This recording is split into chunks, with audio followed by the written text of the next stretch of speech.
Film berawal dari adegan sepasang kekasih yang bibirnya saling berpagutan. Yang pria bernama Leone, sedangkan yang wanita bernama Melissa. Usai berpagutan, mereka memutuskan untuk pergi keluar. Setelah berada di luar, di bawah pohon rindang, mereka melakukan aksi itu lagi.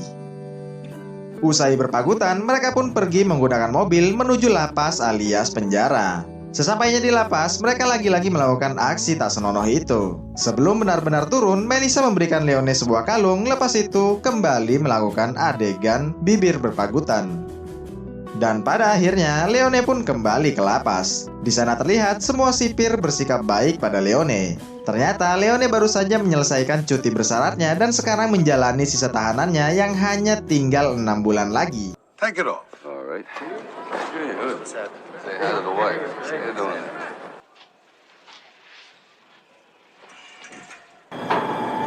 On your feet, Leone. On your feet. Transfer where? What the hell? Where I go?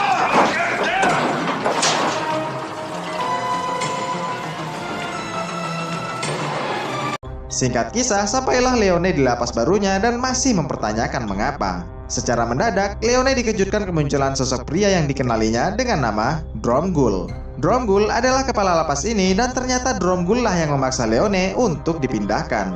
Lalu diantarlah Leone ke dalam selnya oleh petugas yang bernama Meisner. Setelah sendirian di dalam, Leone hanya bisa pasrah. Keesokan harinya, para napi terlihat keluar dari selnya untuk melakukan kegiatan. Sedangkan Leone dibawa masuk ke dalam ruang setrum mati. Last night. Just like, hey! Open the door! You hear me? His office to this execution chamber to witness the... In all the years that I was warden there, you're the only man that ever made... I asked you. Now, I begged you to come. You broke the law, and I was... Gateway, 6 months could be a lifetime. Anything can happen. Dengar itu, Leone tak terima karena dia merasa sudah membayar hutangnya dengan tambahan penjara 5 tahun lagi. Tapi Dromgoole baru akan menganggap hutang Leone lunas setelah Leone menjalani sisa 6 bulan penjaranya di sini dengan penuh siksaan. Dan percakapan mereka pun berakhir. Setelah dari ruang setrum mati, Leone disuruh untuk membersihkan badannya di dalam ruangan menggunakan gas silent dan disuruh menahan napas 30 detik mengingat gas ini sangat berbahaya.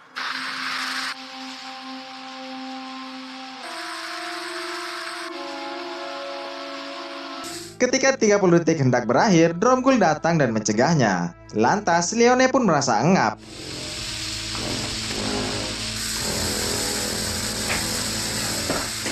Ketika hampir mampus, barulah petugas menghentikan gasnya dan mengeluarkan Leone dari sana. Keesokan harinya, masuklah Leone ke dalam lapangan untuk bersosial dengan napi lain. Saat Leone duduk, tak lama Leone didatangi oleh Weber, pentolan di lapas ini. Weber menginginkan kalungnya, tapi Leone melawannya. Lalu saat Weber ingin menusuknya, tiba-tiba saja Weber membatalkannya karena tahu ada petugas Braden masuk ke lapangan. Braden mengancam memasukkannya ke dalam penjara isolasi. Tapi ancamannya itu gagal karena Braden tak menemukan barang bukti dan Leone pun tak mau bersaksi. Braden heran mengapa Leone membela Weber yang hendak menusuknya.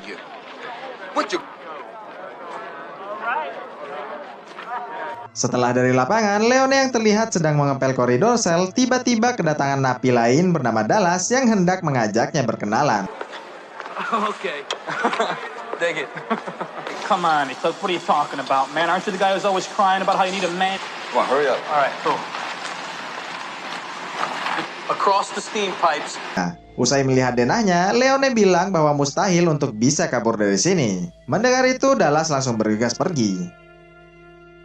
Selepas itu, Dallas dan Leone terlihat sedang mengantri makanan. Usai mendapatkannya, terlihat ada napi tua yang merampas jatah kue napi muda. Tapi tak lama, Leone mencegahnya dengan memberikan jatah kuenya kepadanya. Karena kebaikan hati Leone, maka napi muda ini menaruh hormat pada Leone. Dan mulai saat inilah, Leone memanggil napi muda ini dengan sebutan Larry. Oh, man, you grow up big and strong. Hey, man, stick your vegetables. Nobody asked you.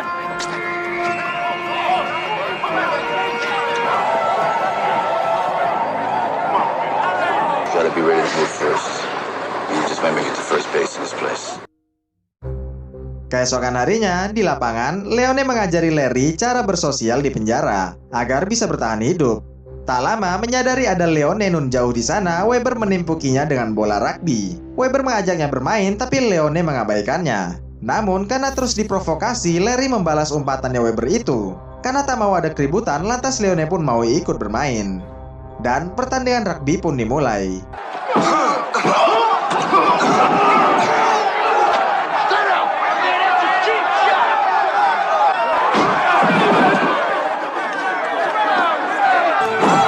Melihat Leone terus-terusan dizolimi, teman Dallas bernama Eclipse pun turun ke lapangan dan membantu Leone.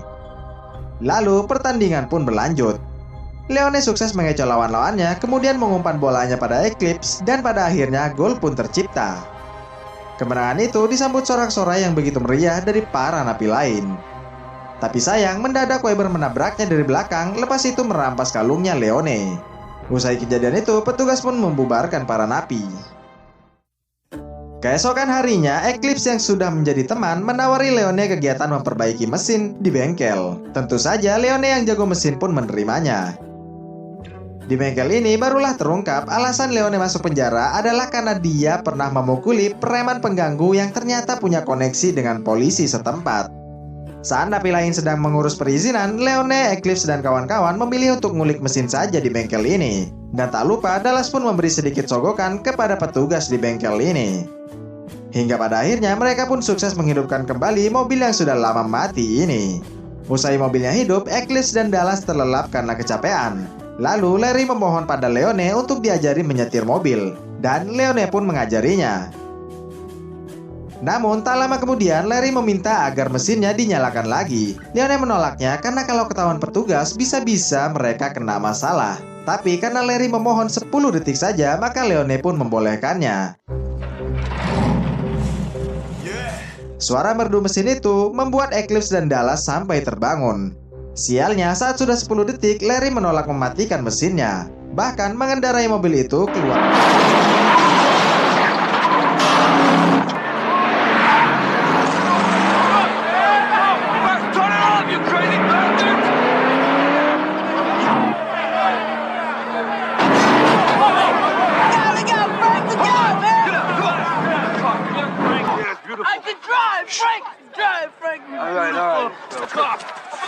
You just bought yourself a trip to the hole. Back off. 6 weeks. It's not his fault, sir. It was mine. Dromgoole melepaskan Larry dan menghukum Leone masuk ke penjara isolasi selama 6 minggu. Kemudian Dromgoole menyuruh para napi menghancurkan mobilnya dan membiarkan Leone menyaksikannya.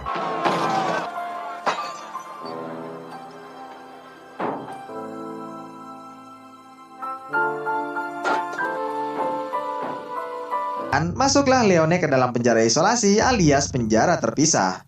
Sehari-hari Leone disuruh menyebut nama dan nomornya setiap kali cahaya selnya menyala. Face the camera.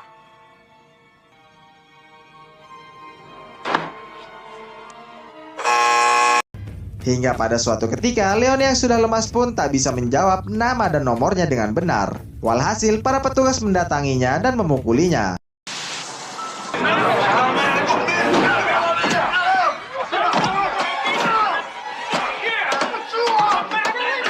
Tak lama, Meisner datang menghentikannya. Setelah berhenti, Brayden mulai muak dengan perintah Dromgoole yang tak masuk akal ini. Mendengar Brayden yang tidak tegaan itu, petugas lain malah memprovokasinya. Dan perkelahian kecil pun terjadi. Say shit. Go on. Time's up. Singkat cerita, 6 minggu telah berlalu dan Leone pun dikembalikan ke selnya lagi. Sebelum pergi, Brayden menyuruh Leone untuk memeriksa ranjangnya. Ternyata Brayden menyimpan semua surat-surat Melissa untuk Leone. Keesokan harinya, Leone ke bengkel menemui teman-temannya. Karena mobilnya telah rusak, Larry mendesak Leone membetulkan lagi mobilnya. Mendengar itu, Leone menolaknya sambil marah-marah. Baginya, membetulkan mobil hanyalah untuk mengisi waktu luang saja. Apalagi sisa hukuman Leone hanya tinggal 3 minggu lagi. Lantas, Leone tak ingin terlibat dengan pelanggaran apapun. Karena kalau tidak, bisa-bisa masa tahanannya diperpanjang lagi. Kemudian, saat makan siang, tiba-tiba Weber datang memprovokasinya. What are you gonna do about it? It ain't over, you son of a bitch. Lalu Larry mengingatkan Leone yang hampir bebas agar tak terpancing oleh Weber. Di lain tempat, Dromgold kecewa karena Weber tak bisa memancing Leone berbuat kesalahan. Lantas, Dromgold mendesak Weber untuk segera menemukan hal yang paling sensitif agar Leone bisa terpancing. Karena kalau tidak, Weber yang akan dihukum. Suatu hari, saat Leone dan kawan-kawan sedang balap kecoa, tiba-tiba saja petugas menyuruh Larry membersihkan aula. Singkat kisah, dibawalah Larry masuk ke dalam aula. Tak lama berselang, datanglah sejumlah napi beringas mengepung Larry. Kemudian Larry dikeroyok dan disiksa.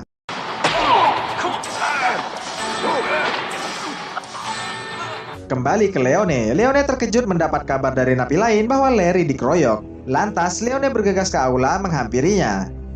Setibanya di sana, Leone merasa tertekan mendapati Larry, si napi remaja itu, sudah tewas. Walhasil, Leone berniat membalas dendam kepada Weber, tak peduli lagi apa resikonya.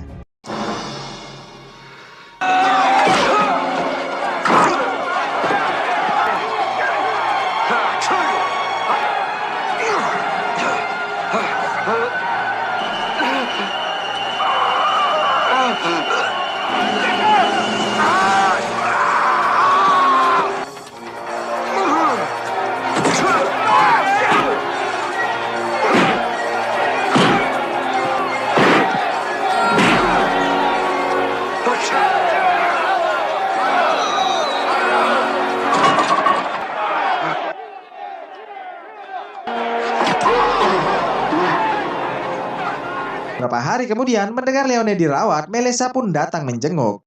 Para petugas menutupinya dengan tirai dan mengizinkan mereka melepas rindu selama 30 menit ke depan. Tapi baru saja mau begituan, tiba-tiba petugas menghentikannya. Alasannya karena diperintah oleh Dromgold. Dan Melissa pun keluar dari sana dengan pasrahnya.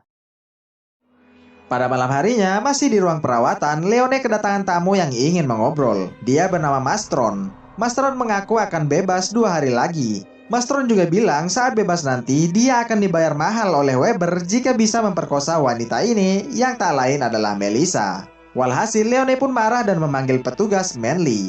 Saat Manly datang, Leone minta izin telepon untuk menghubungi Melissa dan mengadukan ancaman dari Mastron barusan. Tapi Manly pura-pura tak tahu dan menolak membantunya. Keesokan paginya, Dallas yang bertugas mengambil sampah tiba-tiba dipanggil Leone dan mengajaknya untuk kabur dari penjara malam ini lewat terowongan pipa. Dallas sempat menolak, tapi karena Leone memohon, pada akhirnya Dallas pun menyanggupinya.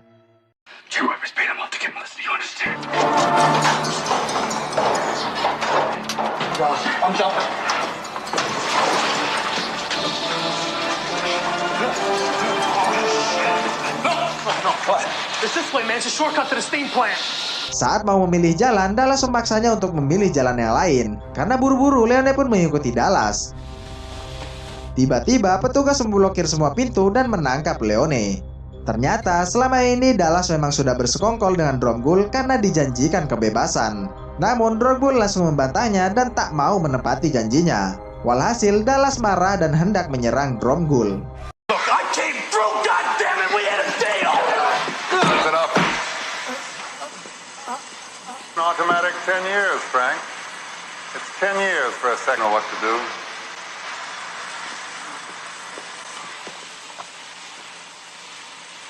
See?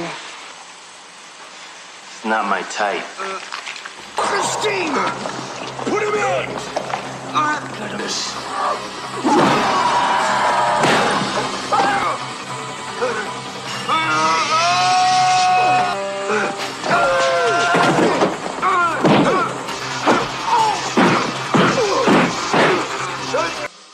Don't leave me here, man.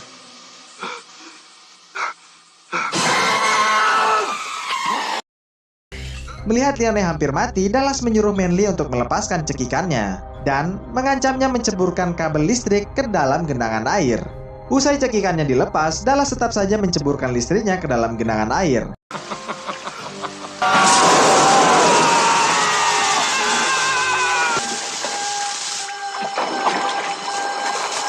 Menyadari ada konslet di bawah sana, Dromgold menyuruh pasukan untuk memeriksanya. Sementara Leone terus saja melarikan diri. Sudah berada di luar atap, Leone memutuskan untuk melompat ke gedung lain. Ketika berada di dalam, Leone tahu harus kemana karena memang sudah hafal denahnya.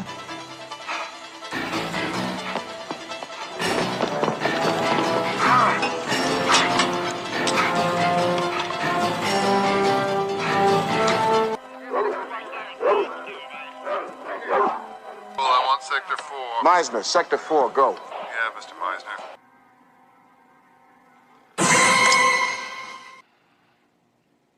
I'm not gonna spend. Look at this. Ternyata Leone memasukkannya ke dalam ruang setrum mati, tempat mereka bertemu pertama kalinya di lapas ini. Setelah semua peralatan setrum matinya terpasang pada Dromgool, Leone mulai menarik tuas listriknya satu persatu. Tapi tiba-tiba saja para petugas sudah ada di depan pintu. Saat petugas sudah masuk, Meisner melarang menembak karena tangan Leone terikat di tuas listriknya. Merasa sudah punya banyak saksi, Leone meminta Dromgool untuk mengakui semua kesalahannya atas kematian teman-temannya. Walhasil, Dromgool yang ketakutan pun mengakui semuanya.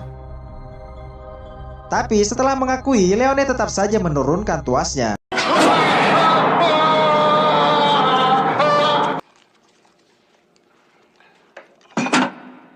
Ternyata Leone sengaja tak memasang satu item lagi karena niat Leone hanya untuk menggertak Dromgool. Usai mendapat pengakuan Dromgool, Meisner menyuruh anak buahnya untuk memenjarakan Dromgool selama kasus ini dibawa ke pengadilan. Pada akhirnya, Leone bebas dari penjara karena terlepas dari tuduhan percobaan melarikan diri. Sebelum benar-benar pergi, Leone menagih sesuatu yang tak pernah dia dapatkan dari Meisner, yaitu senyumannya. Dan Meisner pun memberikannya. Film diakhiri dengan adegan pertemuan Leone dan Melissa yang lagi-lagi harus saya sensor karena kedua bibirnya itu saling berpagut mesra.